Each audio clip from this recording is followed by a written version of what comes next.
just to sit cooler there. That seemed to be kind of inevitable. If you'd gotten it in on the flop, I think he probably would have called you. Certainly on the turn, so just kind of sucks. But keep in mind some of those points that I made. All right, ace king, good raise. And a min 3-bet from the blinds from a 32-2. This is 100% of the time aces, kings, or queens. It's never even ace king. A min raise from the blinds from a guy like this who's extremely passive and is only raising when he has a nut type of hand. Yeah, so keep that in mind. You're not quite ahead here a lot of the time. This is never jack, so it's kind of a crappy fold at this point, but maybe, I mean, you are in position, so there's a case to be made for calling. But you go ahead and make a raise. In a 6-max game, getting in ace-king is pretty standard, but in full ring, it's not. You know, more hands are dealt, more possibilities and combinations to beat you. Ace-king suited, definitely see that a lot of the time get in, but we'll just see. And he goes ahead and jams on you, which at this point, you know, given the odds, you have to call. And he goes ahead and shows you queens. So it's a race, which pretty much, honestly, was the best case scenario there. So keep that in mind. I mean, it paid off for you, because if you just flatted that 3-bet and he saw the ace and you bet it, he probably would have folded. So you kind of were rewarded for being maybe a little bit too aggressive. But it'd be interesting to see what other people think about that hand. Aces, aces, aces. Okay, 37-1 calls you, so another very passive player, and pretty good flop. Definitely one to see bet, and he min raises you. So you're not going away, but the warning lights are on at this point. Like, what is a guy like this doing that with? And like, did he just hit a miracle 6? Maybe. So you go ahead and call. Jack comes. I think you're in check call mode, which I guess I don't mind here. But at the river, it's just gotten worse and worse. I guess you have to make a crying call here, because I don't think a 7 here, but I mean, would 8s do this? Nah. Man. I mean, it doesn't have kings or queens. Jacks beat you. 10s do this, maybe? This is a bad spot, and I'm actually in favor of just tossing this, because this guy has just fired away, and he's a super passive player on a board like this.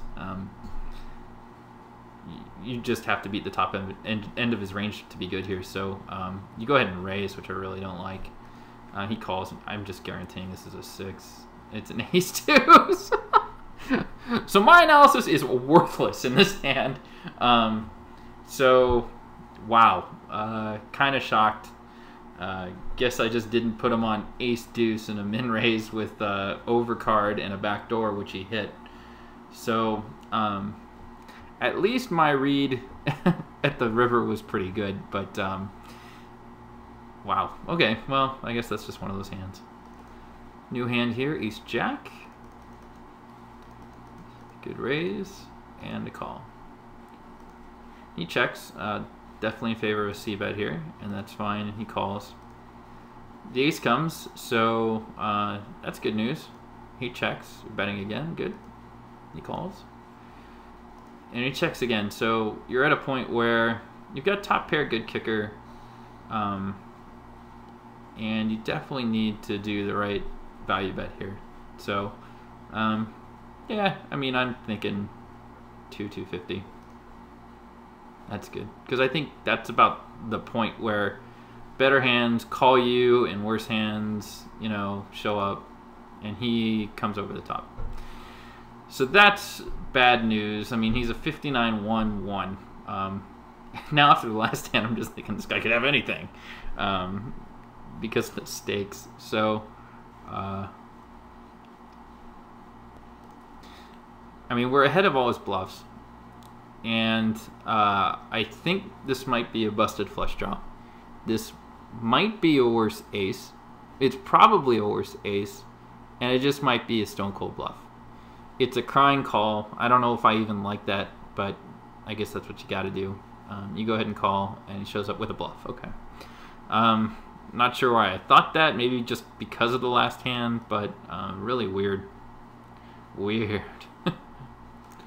King's on the button. King's on the button. Time to squeeze. Seems a bit high, but oh, he comes over the top. Ugh.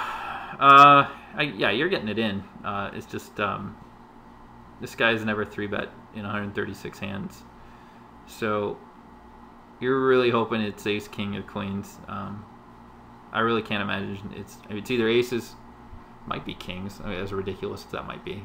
Aces, queens, ace, king. So yep, you're jamming. What you do? He calls, shows aces. All right, that'll happen. Now it's you with the aces. So we get a squeeze out of a 2015. I mean, it's only 20 hands, but he's 3-betting 17% of the time.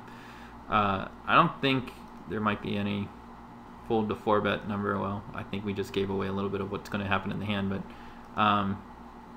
yeah, you're just getting it in, and that's fine. He calls and shows king. So, lost it on the last one, won it on this one. So what went around came around. All right, we got time for a couple more hands. It's just going to be a 20-minute video this time. So 3-bet. 3-bet number seems high, man. I think it should be like $1.10, but if you figured this guy's never going away, or maybe you figured this guy was going to do something, checking out his numbers, 50-27. So he jams, that's fine, and you just get it in. Good job. All right, now you've got king, queen suited on the cutoff in a 6-handed game. I mean, it is a full ring, but there's only 6 at the table. So you go ahead and make that isolation raise, which is just fine. And he goes ahead and calls. And so you got 2 overs and a flush draw. Good flop. You bet it, and he raises. So yeah, I mean, this is usually pretty standard. A lot of people just get it in, and that's fine. And so he has a middle pair and a worse flush draw. So it's a flip, and you brick off. So just one of those sucks hands, but I like what you did. Okay, and I think we're gonna do one more hand here. You've got ace king in the under the gun +1, makes the raise. Wow, a really weird 3-bet size from that 37-1 guy who 3-bets like never. So you go ahead and 4-bet him, and he 5-bets you, a min 5-bet. So let's see, how much does he have left here? Yeah, like $3. So you know he's committed. So it's gonna be another $5 on top of the 3 you put in, roughly. The problem is that he's got aces or kings. Like, I can't imagine this time in this hand he has anything different, but I have a feeling he just jammed. And I think maybe ace king shoving at 10 no limit standard, because people will show up with ace jack, ace queen, or whatever. But I can tell you as you move up, no one gets in lighter than ace king. So you go ahead and jam, he calls, and it's kings. Up, no ace. All right, well, yeah, it was weird hands. Definitely seems atypical of you know, normal poker play, but I guess that's part of the part of the deal at playing at 10 no limit. Let's take a look at your hem stats real quick. Okay, so barring the results here, we can see that your VPIP, PFR, and aggression factor look actually really good. So this is an indicator that you do know pretty much what you're doing pre-flop, and aggression-wise, you're not too aggressive. 3 is really kind of the sweet spot. I see a lot of bad players at like 17-8, so it's good you're not doing that. 3-bet at 5%, I think that's good. So I think you just kind of ran into some really, really weird hands during these 2000 run here. But keep with it, and take a look and keep those reads for the pre-flop shoves. Take care.